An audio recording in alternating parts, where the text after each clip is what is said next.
Je tiens à remercier Quentin Montardi et David Ancel pour l'organisation de cette série de conférences passionnantes et puis pour leur invitation qui me permet de partager avec vous ce soir quelques-unes de nos données concernant la mémoire traumatique, donc la mémoire développée par des sujets atteints du trouble de stress post-traumatique. Alors, en préambule, je dirais que c'est ce qui est surtout connu dans cette mémoire associée au stress post-traumatique, c'est finalement cette hypermémoire, hypermnésie qui pousse le sujet à revivre le trauma dont il a été victime.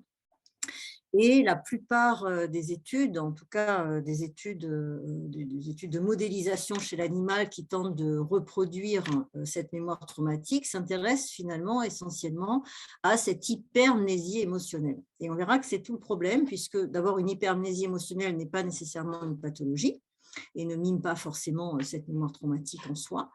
Et puis, on verra qu'il y a une composante qui est très peu prise en compte parce qu'elle est très difficile à modéliser, c'est une composante amnésique. En fait, cette pathologie inclut une amnésie vis-à-vis de certains éléments du trauma, donc je vais y revenir.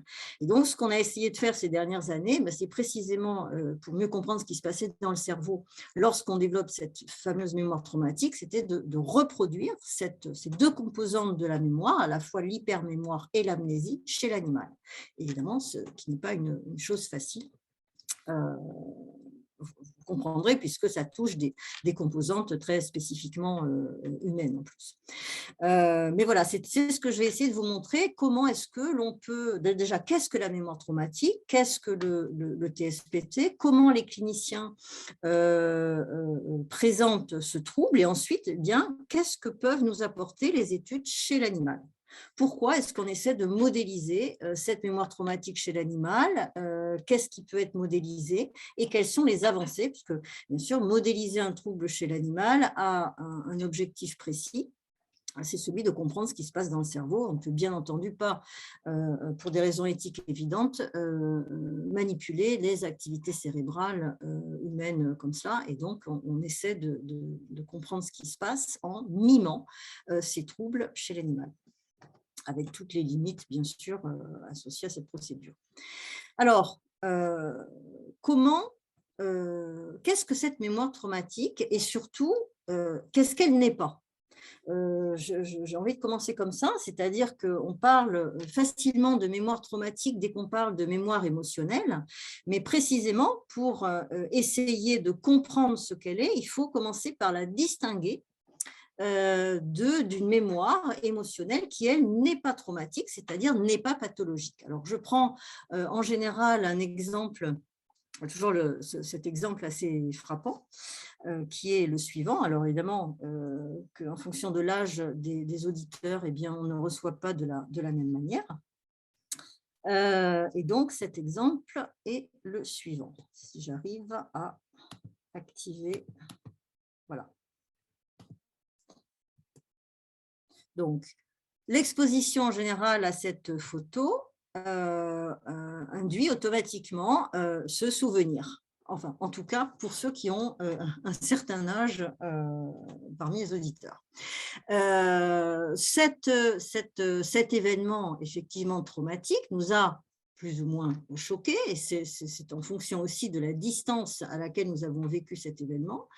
Pour la plupart d'entre nous, fort heureusement, nous avons un souvenir très précis de cet événement et un souvenir très marqué, très marquant, très détaillé de cette journée qui date qui a presque plus de 20 ans maintenant. Et donc, qu'est-ce qui s'est passé? Pourquoi? Moi, par exemple, je me souviens très, très bien de cette journée. J'étais en mer. Je me souviens de tout le déroulé, en fait, de la journée du 11 septembre 2001. Comment est-ce possible? Eh bien, en fait, il s'agit là, dans ce cas-là, d'une forme de mémoire tout à fait normale et tout à fait adaptative. On s'est trouvé face à un événement traumatisant qui, en fait, nous a émotionnellement marqués et a permis une intégration de cet événement dans ce qu'on appelle notre système de mémoire épisodique. Donc, on a un exemple typique de mémoire dite flashbulb, c'est-à-dire d'émotion qui a augmenté la consolidation de notre mémoire. Parce que la mémoire, la mémoire se forme, mais sa consolidation prend du temps dans notre système cérébral. Et donc, ça ne se fait pas en quelques secondes. Et le fait que cet événement soit très marqué sur le plan émotionnel a augmenté la force de cette consolidation. Si bien que cette journée est particulièrement contextualisée. Nous nous souvenons en général de tout le détail du contexte, de l'environnement, des personnes avec qui nous nous trouvions cette journée-là, et même le déroulé temporel de cet événement. Et ça, c'est tout à fait normal. Donc, il s'agit ici d'une mémoire accrue pour un événement émotionnellement connoté. Cette mémoire est contextualisée et très indexée sur le plan temporel, hein, comme je viens de le dire. Alors, ce type de mémoire est censé accroître la probabilité de survie des sujets dans des environnements plus ou moins contrôlés. Effectivement, on va éviter de se représenter dans des environnements qui sont potentiellement dangereux ou dans des situations potentiellement dangereuses. Ça, c'est ce qui se passe. Donc là, vous voyez, vous avez un effet finalement positif ici, d'une émotion très forte sur la performance de la mémoire, la performance mnésique. L'émotion favorise le rappel de cette journée, donc à favoriser la consolidation et le rappel déclaratif, c'est-à-dire conscient, contextualisé de cette journée. C'est une mémoire tout à fait adaptative, bien qu'émotionnelle. Que se passe-t-il maintenant pour des sujets qui ont été témoins ou victimes directes d'un tel événement et donc d'un tel trauma? Eh bien, dans ce cas-là, 25 à 50% des victimes développent, elles, une mémoire qui est pathologique et en fait développent ce qu'on appelle un trouble de stress post-traumatique qui est caractérisé par une forme de mémoire émotionnelle qui, elle, est pathologique, c'est-à-dire inadaptée. Et donc, vous voyez, la première chose à faire, quand on essaie de comprendre cette forme de mémoire, que ce soit chez l'homme ou chez l'animal, c'est la distinction. Comme souvent, d'ailleurs, quand on essaie de comprendre les choses, on essaie de distinguer les choses, de discriminer, au sens très positif du terme, les choses, c'est-à-dire, en l'occurrence ici, une mémoire normale, émotionnelle, adaptative, versus une mémoire pathologique. La question qui se pose ensuite, c'est dans quelle mesure cette mémoire est pathologique? Qu'est-ce qui nous permet de dire qu'il s'agit d'une mémoire pathologique? Alors, ce trouble de stress post-traumatique, je vais revenir à la mémoire dans un instant, je voudrais vous en donner une définition plus générale dans un premier temps, mais sachant que son symptôme majeur est effectivement cette mémoire traumatique. Alors, le TSPT, pour trouble de stress post-traumatique, est une réponse de stress intense à un événement traumatique majeur, constituant une menace, c'est important de le dire, pour la vie de l'individu et ou l'intégrité physique ou psychologique du sujet. Donc, on retrouve ce type de troubles après des combats militaires, des attentats terroristes, des internements, des viols, etc. Donc, le point important ici dans la définition est événement traumatique majeur, c'est-à-dire que le sujet doit avoir l'impression que sa vie a été menacée, qu'il ait été directement victime, blessé ou non, d'ailleurs. Mais c'est ça qui est assez, si j'ose dire, fascinant dans ce trouble, c'est que l'impression subjective que l'on aurait pu mourir suffit pour potentiellement induire le développement de ce trouble. C'est je dirais, une atteinte qui est quasi purement psychologique. Alors, ce syndrome est caractérisé par 3 grands groupes de symptômes. Tout d'abord, des symptômes dits d'intrusion, et c'est là que l'on retrouve la fameuse hypermémoire, la reviviscence du trauma, c'est-à-dire qui s'exprime sous forme de flashback. Le sujet revit en permanence, parfois quotidiennement et parfois pour le reste de sa vie, le trauma. Quand je parle de reviviscence du trauma, je vous donnerai un exemple dans un instant. Il s'agit véritablement du fait que le sujet revit dans le présent l'événement du passé. Quand je dis qu'il le revit, même si les cliniciens n'utilisent pas cette expression, moi, dans leur description, j'y ai vu une quasi-hallucination. C'est-à-dire ce qui est revécu, c'est non seulement le contexte, l'environnement, l'événement, mais aussi toutes les sensations physiologiques, émotionnelles qui ont été associées à cet événement. Donc, c'est véritablement une reviviscence, hein. C'est l'exemple de ce vétéran qui, en entendant un hélicoptère passer dans le ciel, se jette sous un bureau, hein, voilà, en espérant éviter l'envoi de bombes. Donc, c'est vraiment une reviviscence dans le présent. Donc, il y a comme une distorsion du temps, distorsion temporelle, hein, faisant revivre au sujet l'événement du passé. Ça, c'est pour le versant intrusion, hypermémoire.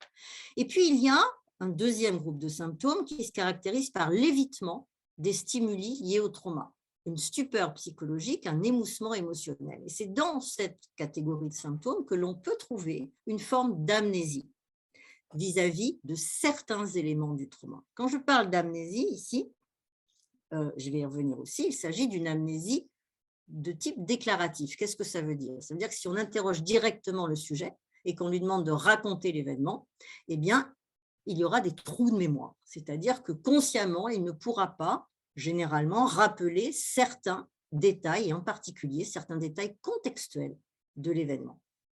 Donc, vous voyez que simultanément, le sujet pourra revivre la totalité de l'événement, mais sur le plan, j'allais dire, corporel, émotionnel, alors même que consciemment, il ne pourra pas se rappeler de la totalité de l'événement lorsqu'il doit le verbaliser. Oui, il y a déjà ici une dissociation entre deux catégories de mémoire qui sont touchées de manière différente.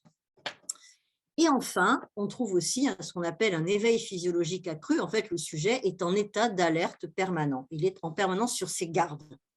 Hein, tout élément pouvant de près ou de loin rappeler le trauma le pousse dans un état, le met dans un état d'alerte permanent. Alors, ce syndrome peut durer de 1 à 3 mois après l'événement. On parlera de TSPT aigu. Plus de 3 mois, et comme c'est souvent le cas, plusieurs années, parfois je répète toute une vie, on parlera de TSPT chronique, et parfois peut n'apparaître que 6 mois après le trauma. Dans ce cas-là, nous parlerons de TSPT retardé.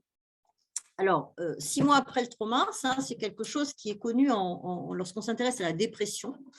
On parle de dépression retardée, dépression majeure, vous savez, souvent, il peut arriver lorsque, par exemple, à l'occasion de la perte d'un proche, qu'une personne continue à se comporter comme si rien ne s'était passé. Ça peut être, bien sûr, interprété par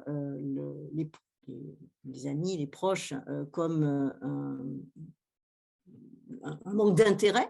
C'est en fait exactement le contraire. C'est-à-dire que le décès, l'événement a été tellement intolérable pour le sujet que son système psychologique, en fait, y a répondu en n'acceptant pas l'événement. C'est-à-dire que pour le sujet, il ne s'est pas produit. C'est un moyen de défense à court terme, un moyen c'est tout ce que le système, j'allais dire, cognitif du sujet a trouvé pour faire face à un événement intolérable. Voilà, ça peut arriver. Donc là, c'est ce qu'on peut observer dans certains cas de TSPT. Et en général, ce qui se passe, c'est qu'effectivement, en moyenne, 6 mois après l'événement, eh bien, un principe de réalité s'impose au sujet et qui du coup accepte la réalité de l'événement et développe une dépression majeure. Alors, ça peut être observé dans le cas du TSPT aussi. Donc, vous voyez, les comportements, par exemple, immédiatement post-trauma, qui semblent parfois un petit peu légers après les attentes, hein, en particulier, j'ai certains exemples en tête, on se dit, bon, mais finalement, la vie continue, voilà, comme si finalement l'événement était presque déjà passé. Ce n'est pas forcément bon signe. C'est-à-dire qu'à quelques mois, l'événement va prendre toute sa place et le trouble peut se développer.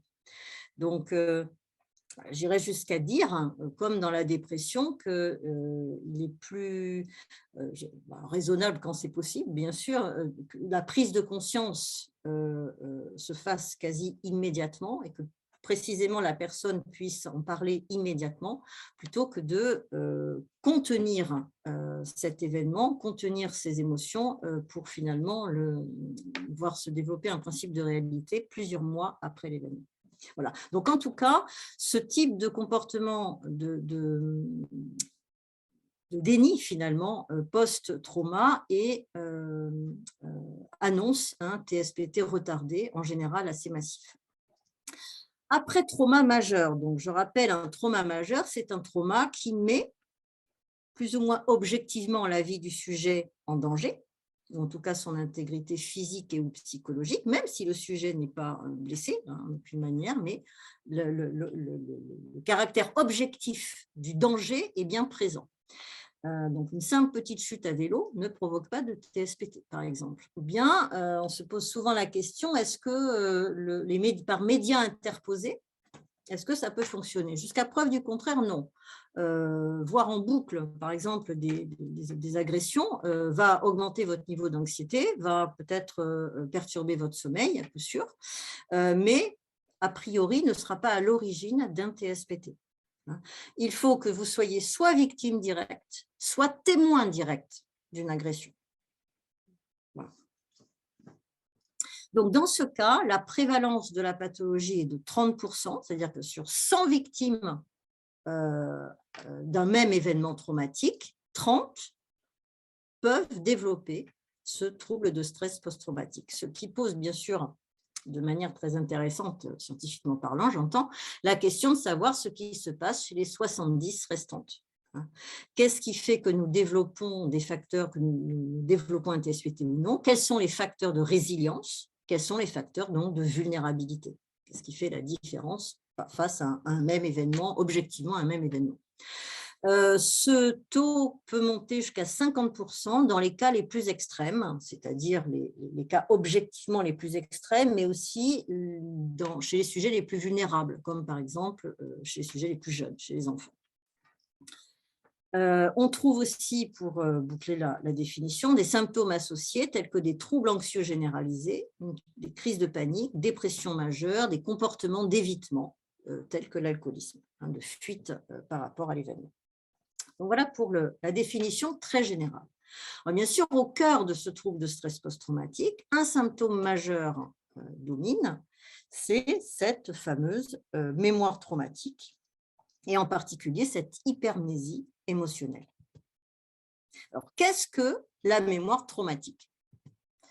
Eh bien, c'est, je pense, le seul trouble psychiatrique qui présente une altération paradoxale de la mémoire. Paradoxale parce que vous avez, comme je l'ai brièvement abordé au début de cette intervention, à la fois une hypermnésie, c'est-à-dire une hypermémoire émotionnelle, le sujet revit par les flashbacks l'événement passé, provoqué par des stimuli, c'est-à-dire des éléments très saillants qui peuvent rappeler de près ou de loin, d'ailleurs, le trauma passé. Il peut s'agir d'un couteau qui, même de très loin, peut rappeler le couteau qui a servi à vous agresser. Ou bien un son qui était présent et qui peut rappeler un bruit que vous avez entendu. Donc, ce n'est pas forcément directement la source du trauma ou la cause. Ça peut être un élément qui peut rappeler de près ou de loin un autre élément du trauma. Et bien sûr, le point important, c'est que cet élément est saillant. Saillant, ça veut dire qu'il était particulièrement perceptible, facilement perceptible, facilement analysé par le sujet au moment du trauma. Alors, vous savez, je donne souvent l'exemple aux étudiants pour essayer de comprendre ce que signifie cette réduction de notre traitement cognitif sur un élément saillant. L'exemple d'une visite dans un musée. Imaginez-vous en train de visiter un musée, donc a priori, notre cortex frontal est bien ouvert à l'analyse des œuvres d'art, des tableaux, des sculptures, etc. Et puis, soudainement, vous êtes agressé au couteau plaqué contre un mur, par exemple. Qu'est-ce qui se passe? En fait, votre système se resserre soit sur la source du trauma, donc effectivement le couteau en l'occurrence par exemple, et puis peut éventuellement se cristalliser toute l'expérience de stress sur un élément particulièrement saillant. Ce n'est pas forcément le couteau, ça peut être par exemple l'odeur de la personne qui vous agresse, ou une sirène que l'on entendrait à ce moment-là. Vous voyez, un bruit, une odeur, quelque chose de très saillant. Pourquoi? Parce qu'en fait, votre système cognitif va se resserrer sur une source immédiate, la source immédiate du danger, ou en tout cas sur l'élément le plus simple à traiter qui peut indexer cet événement traumatique. Voilà. Quid de l'environnement? Eh bien, effectivement, si immédiatement après, je vous demande de me raconter les tableaux qui étaient, ou les œuvres d'art, quelles qu'elles soient, qui étaient présentées lors de cette agression, vous aurez beaucoup de mal, en tout cas, à le faire consciemment. Ça ne veut pas dire que votre système n'a pas intégré l'environnement, mais en tout cas consciemment, verbalement, votre mémoire déclarative de cet environnement sera très pauvre. Donc tout se passe comme si le sujet se focalisait sur un élément particulier du trauma et dorénavant, tout ce qui rappelle de près ou de loin cet élément, eh bien, fera ressurgir la totalité de l'événement. En parallèle, voilà pourquoi il s'agit d'un paradoxe, eh bien, le sujet développe, alors ça ne va pas toujours jusqu'à l'amnésie, mais en tout cas, il s'agit toujours d'un déficit de mémoire déclarative, pouvant, dans les cas les plus extrêmes, aller jusqu'à l'amnésie, vis-à-vis du contexte traumatique. C'est-à-dire que, comme je viens de le décrire dans l'exemple, ce qu'on appelle contexte traumatique, c'est en fait l'environnement dans lequel survient le trauma. Donc, le musée, la salle, l'environnement, l'esplanade, etc. Tout ce qui constitue le contexte spatial, spatio-temporel de l'événement. Ce contexte fera l'objet d'un déficit de mémoire. Attention, je répète, d'un déficit de mémoire déclarative. C'est-à-dire que le sujet peut revivre la totalité de la scène sur le plan émotionnel, alors même que si je l'interroge, il ne parviendra pas à raconter les détails, et en particulier les détails contextuels de l'événement. Donc, il y a là un paradoxe, effectivement, une hypermémoire, mais d'une certaine nature émotionnelle. On sait que cette mémoire est essentiellement implicite, automatique, incontrôlable. Elle a à peu près toutes les caractéristiques qui l'opposent à la mémoire déclarative, cette hypermnésie. Et inversement, la mémoire déclarative de l'événement est, elle, altérée, profondément altérée. Donc, je revis, mais sans représentation consciente, complète de l'événement. C'est très important de comprendre cette distinction, sinon on ne comprend pas grand-chose en fait à cette mémoire traumatique.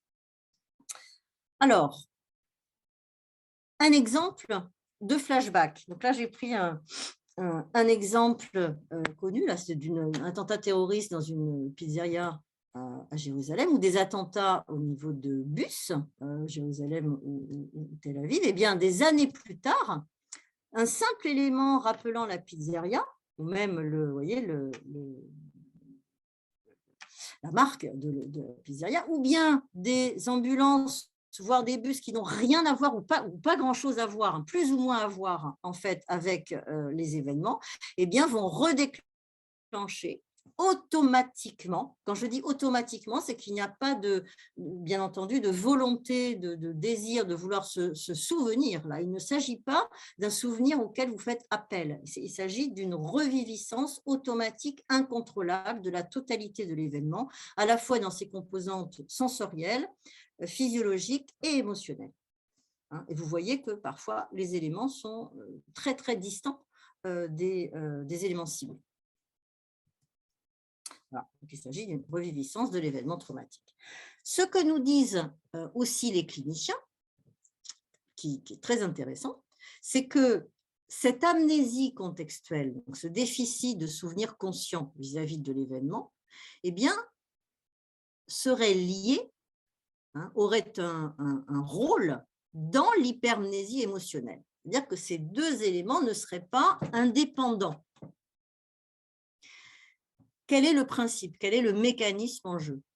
Eh bien, ce déficit d'indexation contextuelle et temporelle, ce déficit de mémoire consciente, en fait, ferait que cela bloquerait l'intégration de l'épisode traumatique dans le système de mémoire épisodique, qui bien sûr dépend du contexte.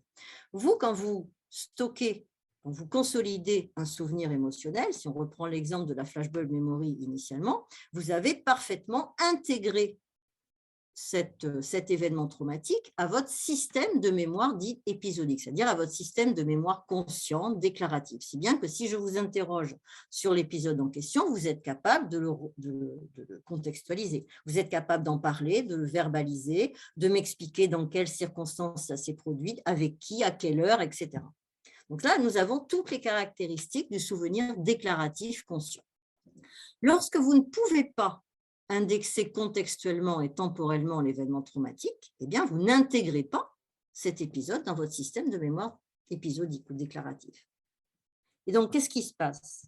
Eh bien, dans ce cas-là, le trauma peut être, l'épisode en question peut être réactivé de manière incontrôlable sous l'effet de stimuli plus ou moins liés au trauma et surtout dans des contextes pouvant être très différents du contexte traumatique original.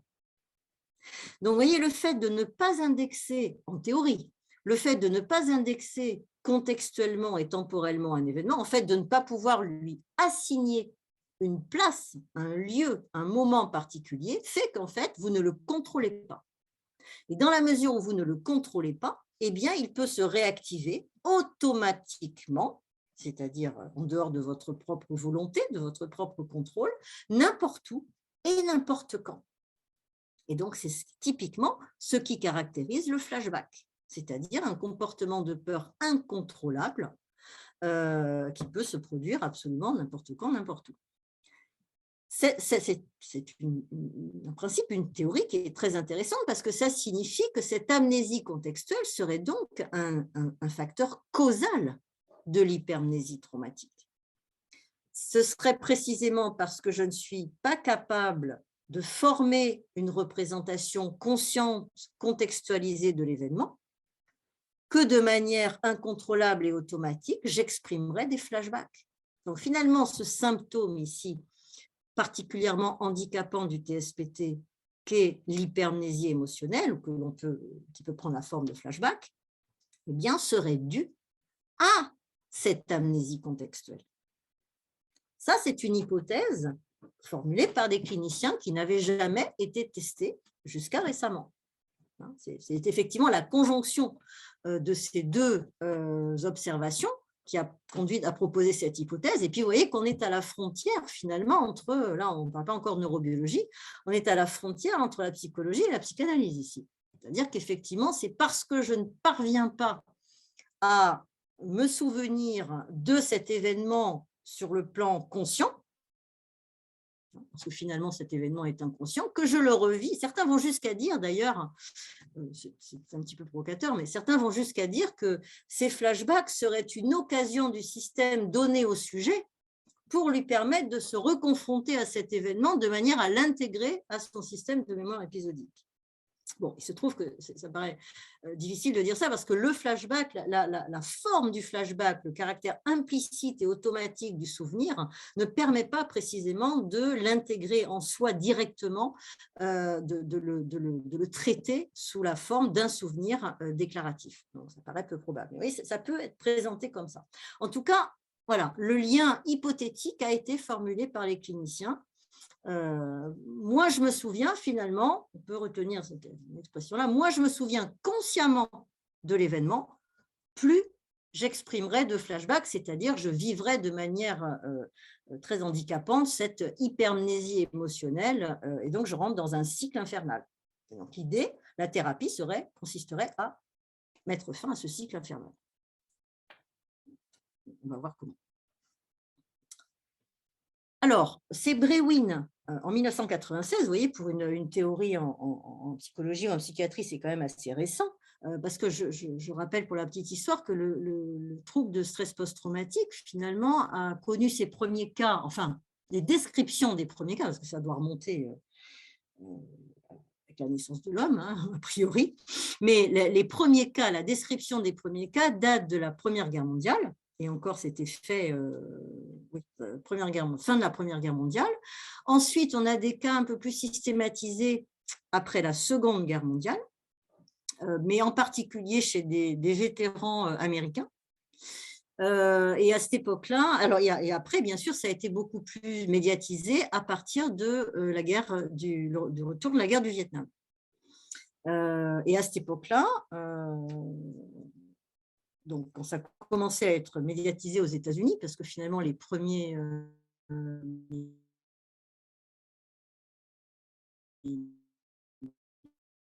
premières études ont été faites aux États-Unis, d'agressions civiles, en particulier des femmes victimes de viols.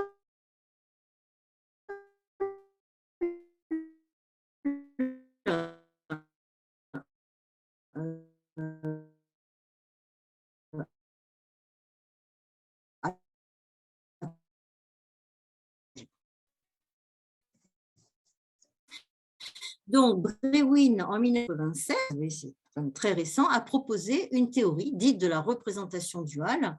Il en existe 4 ou 5 théories, mais celle-ci me semble la plus convaincante sur le plan de la mémoire en tout cas. Et ce qu'il propose, contrairement aux autres, c'est que la mémoire traumatique est une mémoire fondamentalement distincte, de nature fondamentalement distincte de la mémoire ordinaire. Et donc, elle serait stockée, si vous voulez, dans un système de mémoire qui ne serait pas le système de mémoire verbale. Donc, ce qui est très intéressant dans cette théorie, c'est que, vous voyez, il s'appuie sur 2 systèmes de mémoire dont on sait qu'ils existent déjà, en fait, chez l'homme, même si on les appelle différemment. L'un qui est ici verbally accessible, c'est-à-dire le souvenir accessible verbalement, c'est l'autre terme pour dire mémoire déclarative, mémoire consciente. Et puis le situationally accessible memory, mémoire accessible par la situation, c'est-à-dire le souvenir qui finalement est automatiquement exprimé, implicitement rappelé. C'est le fameux SAM, en fait, c'est la mémoire émotionnelle implicite. Donc, ce que dit Brewin, c'est que dans le VAM seraient stockées les informations, bien sûr toutes vos informations conscientes, mais en ce qui concerne le trauma, seulement les informations ayant fait l'objet d'un traitement conscient. Donc, il se trouve que des victimes, des patients atteints de TSPT peuvent effectivement rappeler des éléments du trauma. Donc, dans ce cas-là, ces éléments ont fait l'objet d'une consolidation, d'une intégration dans le système de mémoire verbale, déclarative. En revanche, dans le SAM seraient stockés les fameux flashbacks, c'est-à-dire toute l'expérience émotionnelle liée au trauma, toutes les informations implicites. Et si vous m'avez suivi jusqu'ici, eh bien, par exemple, les fameuses informations contextuelles, tout ce qui concerne l'environnement et qui n'a pas pu précisément être traité de manière consciente, de manière, enfin en tout cas avec suffisamment d'acuité au moment du trauma, pour cause de trauma précisément. Donc, ce que dit Brewin, c'est que le cycle dont je vous parlais juste avant, la récurrence incessante des flashbacks, eh bien, pourrait être interrompu. Comment? Eh bien, par une recontextualisation de ces événements. C'est-à-dire que si le sujet parvient à se représenter cet événement consciemment, c'est-à-dire finalement à le recontextualiser, à lui associer non seulement un environnement, mais aussi une date, un moment précis. Pour le dire plus simplement, si le sujet parvient à le rendre conscient, hein, à l'associer à une représentation, eh bien, les flashbacks devraient cesser. Donc, la rémission des symptômes passerait par une recontextualisation du trauma, autrement dit, par une verbalisation, laquelle verbalisation s'appuie sur une représentation. Ça, c'est très connu en psychologie, en psychanalyse. À partir du moment où vous mettez à distance un événement, que ce soit par exemple par des mots chez l'adulte, par des dessins chez l'enfant, eh bien, vous développez une narration par rapport à ce trauma, vous le mettez à distance et d'une certaine manière, donc vous le recontextualisez au sens général du terme et finalement vous mettez fin à la récurrence des flashbacks qui elles, s'appuient sur le trauma inconscient, hein, sur les éléments inconscients du trauma. Voilà toute la théorie de Brewin, qui restait une théorie. Hein. Encore fallait-il tester le poids de cette recontextualisation du trauma. Donc, pour résumer jusqu'à présent, la mémoire traumatique, ce qu'on appelle mémoire traumatique, ce qu'on entend par mémoire traumatique, en général, se limite à l'hypermnésie émotionnelle. Cette hypermnésie émotionnelle exprimée sous forme de flashback est incontrôlable, récurrente et largement implicite et inconsciente. Ce dont on parle moins, c'est cette fameuse mémoire déclarative qui est souvent altérée et qui en particulier va jusqu'à l'amnésie parfois pour le contexte. La nouveauté ici que propose cette théorie, c'est que la recontextualisation, c'est-à-dire la prise de conscience de l'événement, la réassignation de l'événement à son contexte d'origine, à son moment d'origine, permettrait de mettre fin au flashback. Donc, en fait, de traiter la mémoire traumatique. Voilà. Donc, l'idée sur laquelle s'appuient les thérapies cognitivo-comportementales, par exemple, consiste précisément à permettre au sujet de verbaliser l'expérience. Et en quoi consiste une verbalisation de cette expérience? Eh bien, ça consiste à lui demander où ça se passait, comment, avec qui, à quel moment. Ce sont les éléments en fait de la contextualisation et de l'indexation temporelle de l'événement qui servent de base à la mémoire déclarative. Donc en gros, ce sont tous les éléments qui permettent de se représenter, de verbaliser, de narrer. Il s'agit d'une narration qui permet de mettre à distance l'événement. Alors, sachant cela, si l'on veut aller plus loin, d'abord, si on veut tester ces hypothèses, la causalité, excusez-moi, je reviens un petit peu en arrière, la causalité de l'amnésie contextuelle dans la récurrence de l'hypermnésie émotionnelle, et si l'on veut comprendre ce qui se passe sur le plan cérébral, eh bien, il va falloir à un moment donné analyser ce qui se passe dans le cerveau. Alors, on peut faire de l'imagerie chez l'homme, c'est fait effectivement, mais dès lors que l'on veut établir des relations causales entre des mécanismes cérébraux et ces processus psychologiques, il va falloir manipuler ces mécanismes cérébraux. Donc, on a absolument besoin de modèles animaux. La question qui se pose, c'est comment est-ce que l'on peut modéliser ces différentes composantes mnésiques? Et ensuite, qu'est-ce que l'on va chercher dans le cerveau pour essayer de comprendre comment ces composantes mnésiques sont à l'œuvre, comment interagissent-elles l'une par rapport à l'autre. Alors, ce qu'on constate en neurobiologie, c'est que la plupart des modèles animaux jusqu'à ces dernières années, eh bien, se concentraient soit sur l'hypermnésie émotionnelle exclusivement, et donc mimaient une mémoire de peur importante et durable. Alors, je ne dis pas que ça ne fait pas partie du profil, mais ça n'est qu'une petite partie finalement, c'est la partie handicapante du profil, mais ce n'est qu'une partie handicapante. Et puis, qui nous dit que cette hypermnésie émotionnelle est réellement inadaptée et pathologique? On a vu l'exemple de votre souvenir du 11 septembre 2001, ça n'a rien de pathologique. Donc, il va falloir modéliser le caractère pathologique de cette hypermnésie.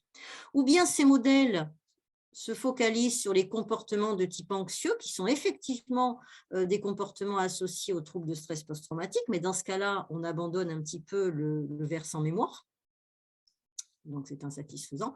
Ou bien, ces modèles s'intéressent à des modifications physiologiques liées au stress en général. Or, et dans ce cas-là, on soumet des animaux à un stress important et on mesure les conséquences de ce stress. Le problème, c'est que un stress, déjà, n'est pas en soi traumatique. Donc, il va falloir trouver le point de rupture. Qu'est-ce qu'un stress traumatique? Quel est le niveau? Et puis, quand bien même il s'agirait d'un stress traumatique, comme on l'a vu, tous les sujets ne développent pas un trouble de stress post-traumatique à la suite d'un stress traumatique. Donc, ça pose un autre problème. Donc, en fait, si on fait l'analyse des articles, 80% des papiers qui portent sur des modélisations du trouble de stress post-traumatique, en général, soit n'utilisent qu'un stress, mais il n'est pas apporté la preuve que ce stress produit bien un comportement pathologique, En tout cas, il est rarement comparé à un comportement lié au stress non pathologique, donc c'est difficile de faire la différence. Ou bien ces comportements ne portent pas sur la mémoire. Hein. Donc jusqu'à ces dernières années, il n'existait pas réellement de modèle animal mimant cette mémoire traumatique. Alors comment est-ce que l'on a décidé de mimer cette mémoire traumatique? Eh bien, nous avons raisonné de la façon suivante.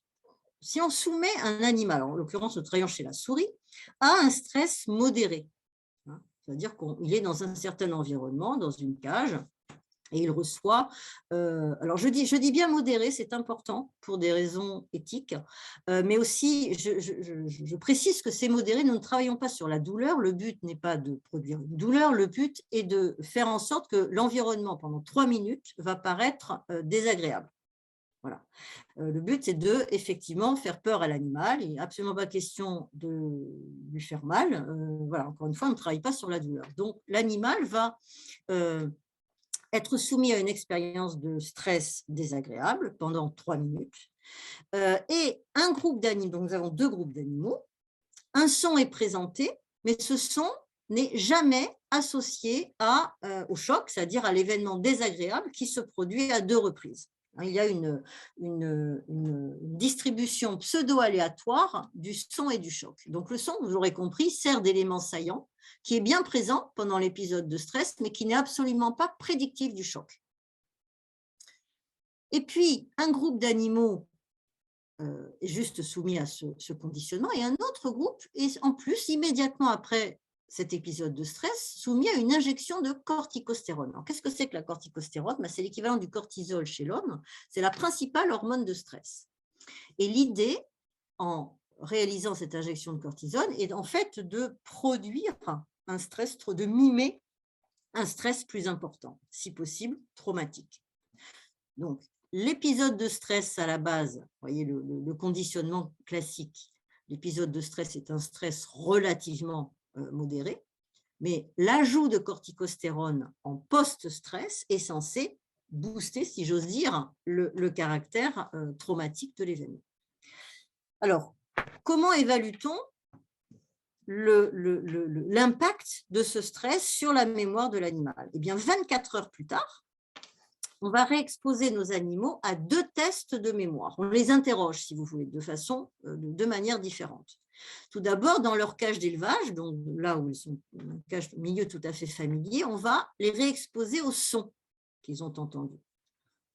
Normalement, le son ne devrait pas produire de comportement particulier, puisque je vous le rappelle, c'était un élément saillant de l'épisode passé, mais il n'était en rien associé à l'épisode au choc en particulier. Il ne prédisait pas l'événement désagréable. 2 heures plus tard, les animaux sont réexposés au contexte de l'événement stressant.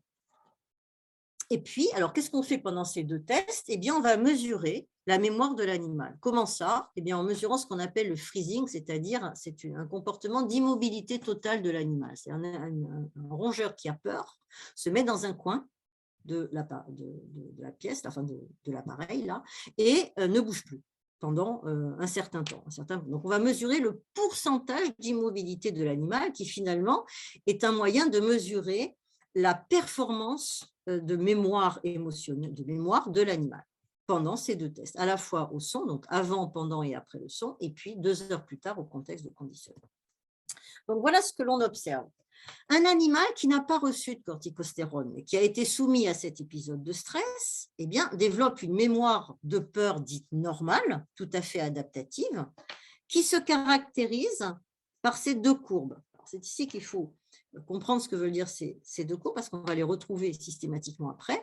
Lors du premier test, vous voyez, cet animal, il n'a pas vraiment peur sur ça, c'est une mesure de la peur. Vous voyez qu'il n'y a pas vraiment de peur. On se demande quand même ce qui va lui se passer pendant le test, mais pas vraiment peur avant, encore moins pendant le son. Vous voyez, lui, à la limite, il a appris que lorsque le son était présenté, il n'y avait pas de choc. Et puis, finalement, plus du tout en post-son. Donc, il n'y a absolument pas de peur particulière du son. 2 heures plus tard, lorsque ces mêmes animaux, on les réexpose au contexte, là, en revanche, vous voyez que le pourcentage de peur est beaucoup plus important. Donc, en fait, ces animaux se souviennent très bien que dans ce contexte, il s'est passé un événement désagréable. Et ça, c'est indexé, c'est évalué par ce pourcentage d'immobilité, donc ce pourcentage de peur de l'animal, ce qu'on appelle le freezing. Et puis, au cours du temps, comme là, il ne se passe plus rien, ben, vous voyez, le niveau de peur diminue. Donc, pour résumer, un animal qui développe une mémoire normale, dans ce protocole-là, bien, il a bien associé le choc au contexte, donc c'est normal qu'il ait peur du contexte. En revanche, le son, je vous l'ai dit tout à l'heure, n'était absolument pas associé au choc, donc il n'en a pas peur. Ça, c'est un profil tout à fait normal. Que se passe-t-il maintenant chez les animaux qui ont été soumis au même protocole, mais qui en plus ont reçu la corticostérone? Eh bien, dans ce cas-là, ils développent ce qu'on peut appeler une mémoire traumatique, c'est-à-dire, vous les voyez ici en rouge. Ces animaux se mettent à avoir anormalement peur du son, c'est-à-dire de l'élément saillant, mais qui ne prédit pas le choc, donc il est absolument anormal d'avoir peur du son. Oui. Et simultanément, vous voyez, ces animaux, qui sont les mêmes ici aussi, eh bien, par rapport aux animaux contrôle, présentent une diminution de leur mémoire vis-à-vis de leur mémoire du contexte. Donc, ils ont moins peur du contexte. Donc, si l'on résume leur profil, ces animaux-là se focalisent sur l'élément saillant, et en ce sens, le modèle reproduit l'hypermnésie émotionnelle basée sur un élément saillant, c'est-à-dire la peur du son, tout en oubliant le contexte traumatique. Et en ce sens, le modèle reproduit bien aussi l'amnésie contextuelle. Donc, nous avons là nos 2 composantes mnésiques. Donc, ce modèle a été publié il y a quelques années, en 2012. Donc, si je résume ces points clés, il récapitule les 2 composantes mnésiques pathologiques du TSPT, hypermnésie et amnésie. Ça veut dire qu'à partir de ce modèle, on va pouvoir travailler sur les relations entre ces 2 composantes mnésiques.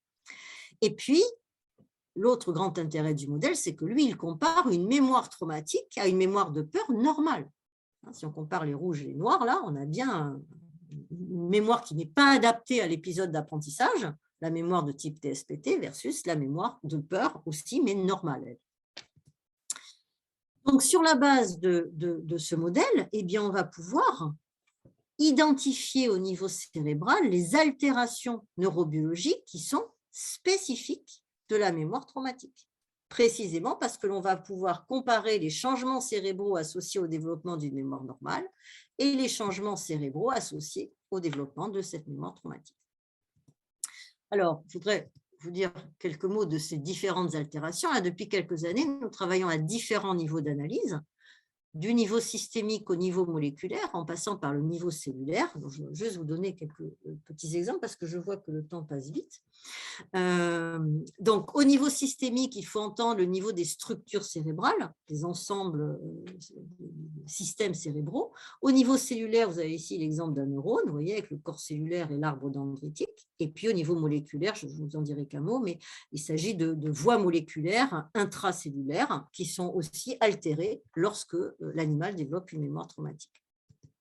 Alors, sur le plan systémique, ce que l'on sait en théorie de cette pathologie, eh bien, d'abord, dans le cas d'une mémoire normale, nous savons que l'hippocampe, vous savez, qui est cette structure du lobe temporal ici, que vous devez tous connaître, qui est impliquée dans la mémoire et en particulier la mémoire déclarative, l'hippocampe permet une bonne indexation contextuelle et temporelle des événements, en l'occurrence du trauma, et dialogue avec une autre structure, l'amygdale, qui se situe ici, qui, elle, gère beaucoup plus les émotions et en particulier ce qu'on appelle les apprentissages émotionnels, qui vous permettent d'attribuer des poids émotionnels différents à des éléments ou des situations différentes. Donc, ce dialogue entre hippocampe et amygdale, en situation normale, de stress normal, si j'ose dire, eh bien, permet la production d'une mémoire émotionnelle normale, c'est-à-dire verbalisable et contrôlable. L'exemple de la flashbulb memory du début. En revanche, en situation de mémoire traumatique, eh bien, l'hippocampe est souvent dysfonctionnel, hyper ou hypo, mais souvent dysfonctionnel, donc la représentation consciente du trauma est déficitaire. Et ce que l'on constate, c'est qu'en revanche, l'amygdale est souvent hyperactive.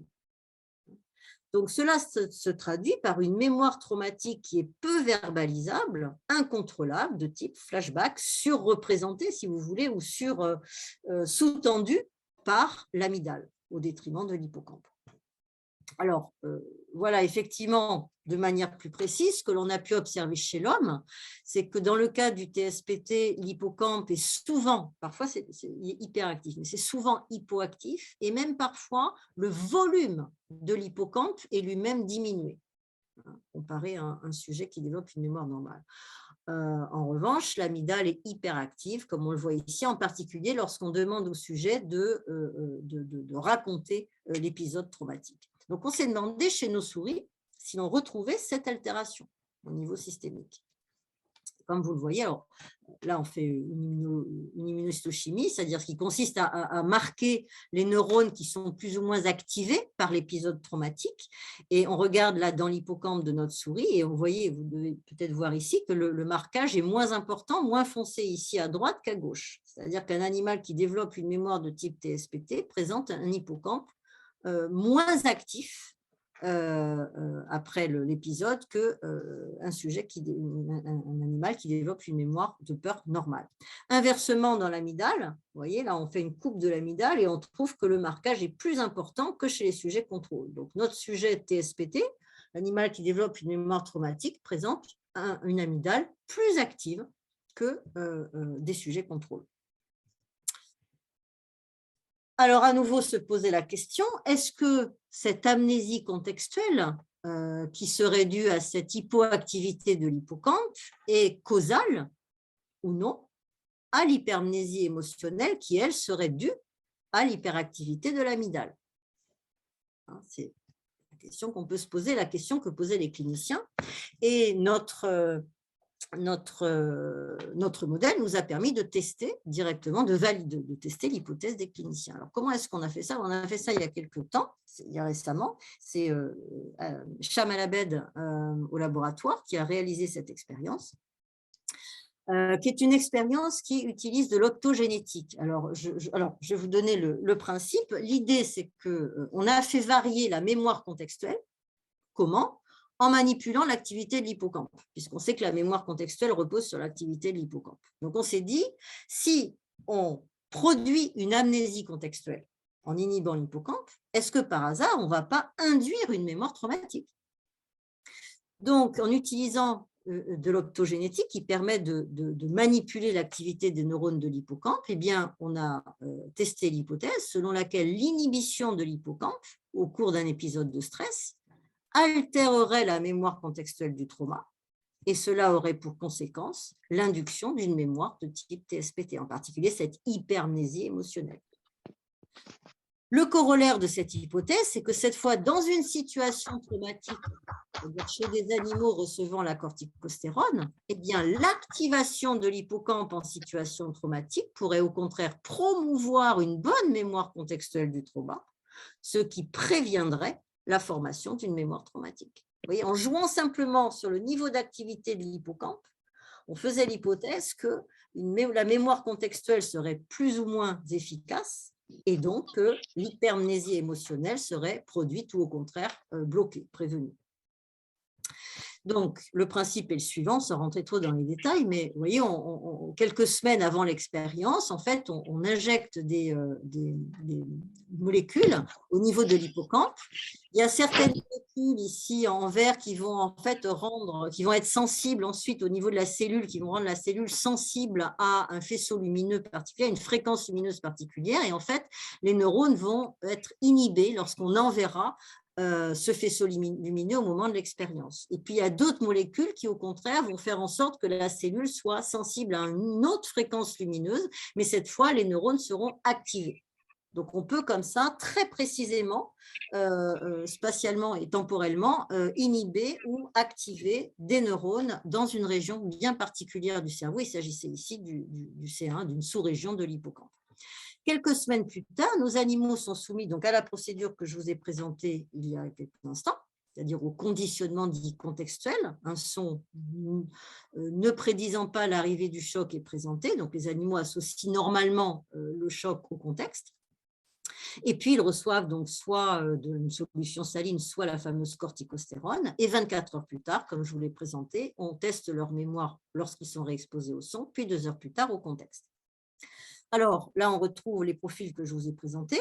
Les animaux qui ne sont pas soumis à une manipulation optogénétique présentent en noir une mémoire normale, c'est-à-dire une absence de mémoire de peur au son et une bonne mémoire du contexte. Inversement, les animaux qui ont reçu la corticostérone présentent une mémoire anormale, une peur anormale vis-à-vis du son et un déficit, vous voyez ici, de mémoire du contexte. Que se passe-t-il maintenant chez les animaux qui devraient présenter une mémoire normale, c'est-à-dire qui ont reçu une solution saline, mais qui cette fois ont été soumis à une inhibition de l'hippocampe?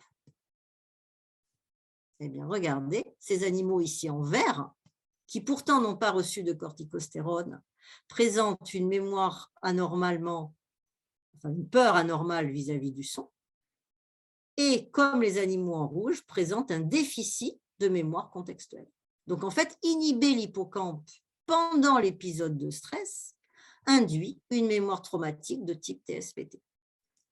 Inversement maintenant, si je prends des animaux qui ont reçu la corticostérone, qui devraient développer, comme les animaux en rouge ici, une mémoire traumatique.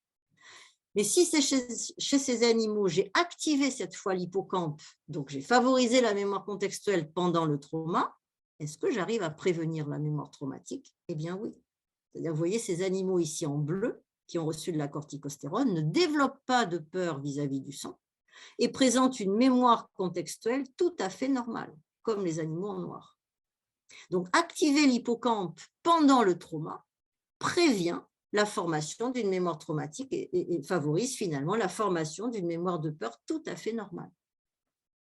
Donc là, ce que l'on montrait, c'est que, c'est assez intéressant, puisque simplement en manipulant l'hippocampe et donc en manipulant la mémoire contextuelle, soit j'induisais une mémoire traumatique en inhibant l'hippocampe, c'est-à-dire en réduisant la mémoire contextuelle, je favorisais l'hypermnésie émotionnelle, soit en activant l'hippocampe en situation de trauma, je prévenais cette mémoire traumatique.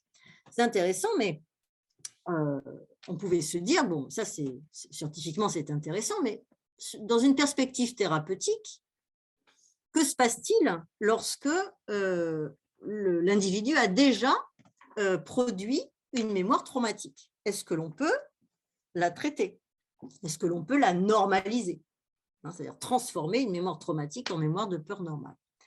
Donc, on a raisonné de la façon suivante. On s'est dit, on va essayer de reproduire notre expérience.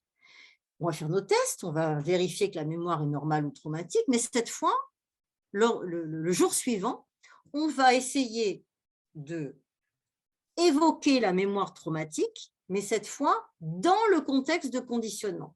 C'est-à-dire que l'idée, c'était d'essayer de promouvoir une recontextualisation de cette mémoire traumatique. Donc, ce qu'on a fait, c'est qu'au jour 3, vous voyez les animaux qui ont reçu la corticostérone ici en rouge, on les a exposés au son de manière à évoquer l'hypermnésie, donc la mémoire traumatique, mais cette fois, vous voyez le son, il est présenté dans le contexte que j'ai symbolisé par le trait bleu là. Donc, il est présenté dans le contexte traumatique d'origine et non pas dans la cage d'élevage. Donc, l'idée, c'était de donner une opportunité à l'animal d'évoquer sa mémoire traumatique, mais dans le contexte traumatique, c'est-à-dire de lui donner la possibilité de le recontextualiser. Vous voyez que pendant cet épisode, les animaux présentent toujours un déficit de mémoire au contexte avant le son. Ils présentent toujours une augmentation de leur peur pendant le son. Donc, à ce stade-là, les animaux présentent toujours une mémoire traumatique. En revanche, 24 heures plus tard, regardez, les animaux rouges ne sont plus différents des animaux noirs. C'est-à-dire que les animaux qui ont reçu la corticostérone présentent au jour 4 une mémoire tout à fait normalisée. Ils n'ont plus peur du son et ils présentent une mémoire contextuelle tout à fait normale. Ce qui veut dire que la recontextualisation induite dans cette phase-là au jour 3 de la mémoire traumatique a permis de la normaliser au jour 4. Alors, comment on peut dire que c'est une véritable recontextualisation? Parce qu'on a aussi des groupes contrôle. Et ça ne marche pas pour eux. Regardez ici. Si les animaux, pendant cette phase-là, sont soumis au son seul dans la cage d'élevage, mais pas dans le contexte de conditionnement, ou bien s'ils sont soumis au contexte de conditionnement seul, mais sans le son. Ou bien, encore plus fort, s'ils sont soumis au son et au contexte de conditionnement, mais séparés par 2 heures, de 2 heures. Dans ce cas-là, la réactualisation, si vous voulez, du trauma n'est que partielle, et vous voyez ce qui se passe le lendemain. Les animaux rouges restent TSPT. C'est-à-dire qu'ils présentent tous, dans ce cas-là, ils maintiennent leur réponse de peur anormale au son, et ils présentent tous de manière significative, même si c'est plus ou moins marqué, un déficit de mémoire contextuelle. Donc ça veut dire que quand la réexposition aux indices traumatiques est partielle, la recontextualisation n'a pas lieu et la mémoire reste traumatique au jour 4.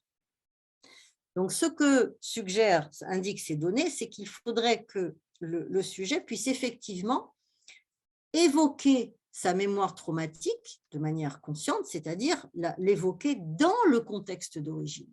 On peut imaginer d'ailleurs que ce soit possible lorsque les événements marquants ont eu lieu dans des périodes assez récentes et surtout dans des zones géographiques pas trop éloignées, ou bien on pourrait imaginer des systèmes virtuels, de représentation virtuelle de ces environnements lorsque les traumas sont trop anciens ou ont eu lieu dans des zones trop éloignées. Alors, autre point, cette recontextualisation, elle dépend bien de l'activité de l'hippocampe, parce que vous voyez, lors de cette phase, maintenant, si j'inhibe le C1, c'est-à-dire si j'inhibe l'hippocampe ici en vert pendant cette phase, que se passe-t-il le lendemain? Vous voyez, les animaux, ils présentent toujours le profil pathologique, la peur au son, vis-à-vis du son, et le déficit de mémoire au contexte. Donc, cette phase de recontextualisation dépend de l'activité de l'hippocampe. Voilà. Inhiber l'hippocampe bloque la normalisation de la mémoire traumatique induite par la recontextualisation du trauma. Enfin, je pourrais dire aussi que cette…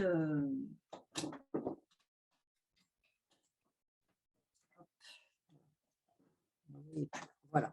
Je pourrais dire aussi que cette mémoire traumatique et cette normalisation de la mémoire, c'est important de le dire, perdure dans le temps, c'est-à-dire qu'on a testé jusqu'à 1 mois après, pour la souris, c'est beaucoup même, et ces 2 formes de mémoire perdurent. Alors, là, je vous ai donné un exemple de manipulation du système au niveau systémique, et je vous ai dit qu'en activant l'hippocampe, finalement, pendant le trauma, on bloquait la formation de la mémoire traumatique et on favorisait la formation d'une mémoire de peur normale. On s'intéresse maintenant à l'amygdale. Il s'agit de compléter le schéma.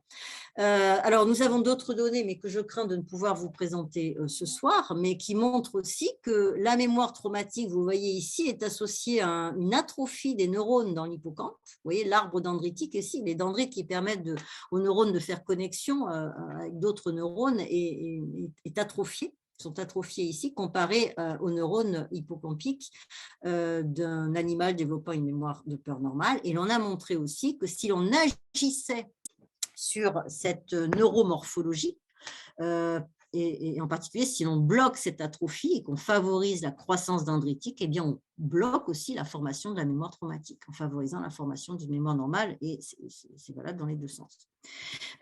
Au niveau moléculaire, eh bien, on montre qu'une voie de signalisation intracellulaire qui est impliquée dans la plasticité cérébrale est aussi impliquée dans la formation de la mémoire de peur normale, et que cette voie est sous-activée dans le cas de la formation d'une mémoire traumatique, en tout cas dans l'hippocampe, et que donc lorsqu'on active cette voie, une voie impliquée dans la croissance cellulaire aussi, on prévient aussi la formation d'une mémoire traumatique en favorisant la formation d'une mémoire normale. Et enfin, au niveau épigénétique, donc là, vous savez, l'épigénétique, sont des mécanismes qui régulent l'expression des gènes, qui ne changent pas nos gènes, mais qui régulent leur expression. Et ce qu'on a constaté, c'est qu'on observe une hyperméthylation de certaines histones, c'est-à-dire une répression de répression transcriptionnelle de certains gènes dans l'hippocampe, dans le cas de la formation d'une mémoire traumatique.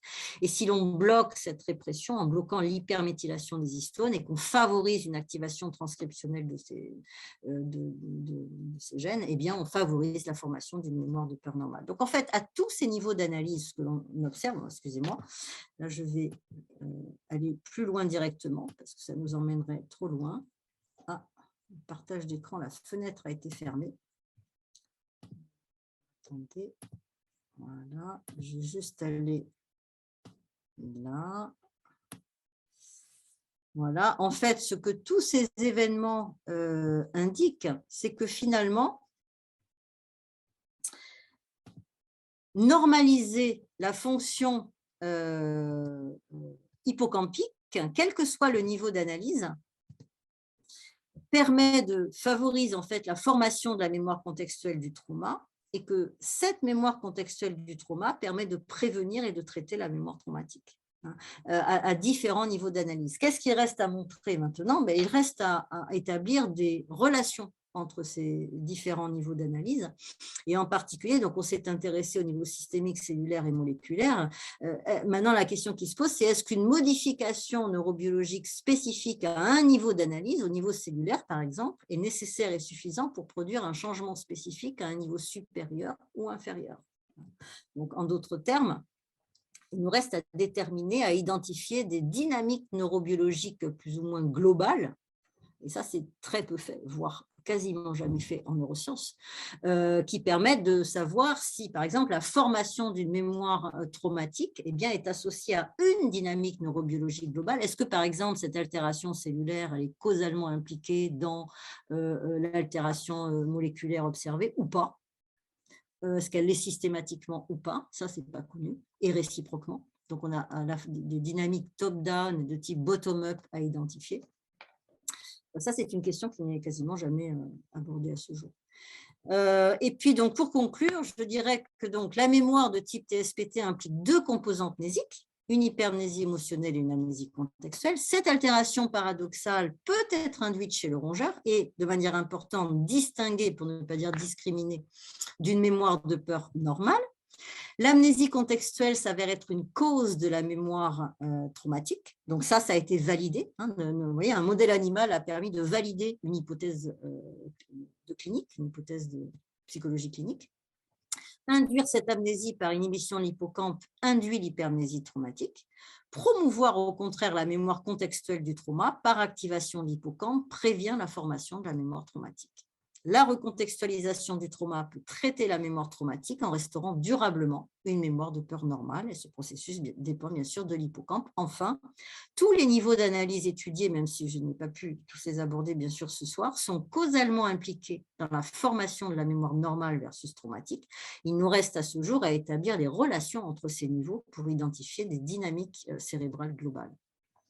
Et puis, ces travaux ont des implications thérapeutiques, puisque jusqu'ici, comme je l'ai dit au début, les recherches se focalisent sur l'hypermnésie émotionnelle.